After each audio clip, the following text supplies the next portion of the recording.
বন্ধুরা, এখানে তোমরা অনেকে টেনশন হচ্ছে এই সন্ধিগত মৌলগুলো কিভাবে করব কিভাবে না করব এইসব কিছু সমস্যার সমাধান নিয়ে চলে এসেছি আজকের এই ভিডিওটাতে।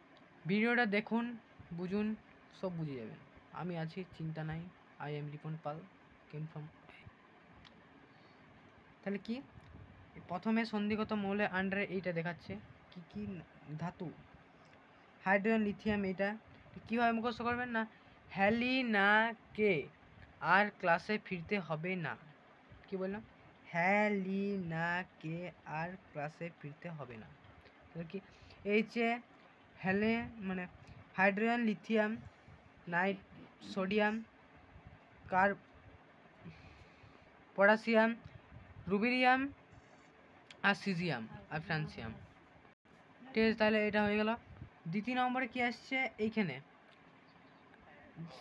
তাহলে এবার দ্বিতীয়টা পড়ব, ক্ষার মৃত্তিকা মৌল। এটা তাহলে এটা কীভাবে পড়ব, beryllium, magnesium, calcium, strontium, barium, radium. এটা কোনো ব্যাপার না, এটাও একটা সূত্র আছে। বেটা মাঙ্গে কার স্কুটি বাবা রাজি।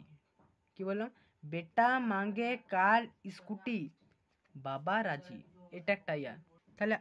তাহলে আজকে এই দুটাই শর্ট ভিডিও। নেক্সট ক্লাস আসছে পরের দিন।